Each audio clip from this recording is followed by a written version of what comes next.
Hello guys, welcome to my channel. তো আজকে আমি শেয়ার করবো কীভাবে আমি আমার দিনটাকে শুরু করি।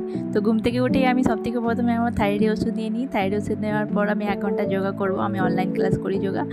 তারপর আমি এসিবি জুস নেব। এসিবি জুসটা খুবই উপকারী, এটা ওয়েট কমাতে সাহায্য করে আমার। তো সেই জন্য এটা আমি আমার ডায়েটে রাখি। তো এটার টেস্ট খুব একটা ভালো নয়, তাও আমি খাই, কী করবো, একটু কষ্ট করতে হয়। তারপর আমি চলে যাব আমার ব্রেকফাস্টে নিলাম আজকে আমি গোটা মুগ আর গোটা ছোলা, এটা আমি বানিয়েছিলাম। তো এটা টেস্ট খুবই ভালো লাগে, সেই জন্য এটা আমি খাই। তারপর আমি সারাদিন জল খেয়ে নেব।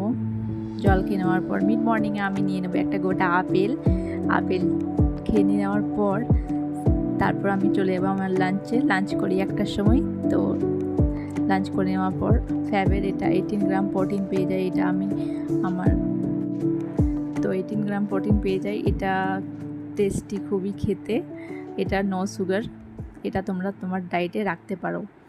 তো তারপর চলে গেলাম সন্ধেবেলায় ডিটক্স গ্রিন টি, এটা বেলি ফ্যাটের জন্য নিয়ে আমি এটা কিছু নাটস নিয়ে এলাম। তারপর আবার চলে গেলাম ডিনারে আমি সেম জিনিস খেলাম, কারণ এটা ছিল রাখা, তো এটাকে তো শেষ করতে হবে, সেই জন্য এটা নিলাম।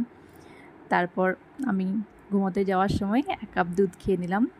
দুধ খেয়ে নেওয়ার পর আমি আমার মেডিসিন নিয়ে নেবো। মেডিসিনটা আমি আমার ডাক্তারের কাছে কনসাল্ট করে নিয়েছি, তোমরা চাইলে ডাক্তারের কাছে কনসাল্ট করে নিতে পারো।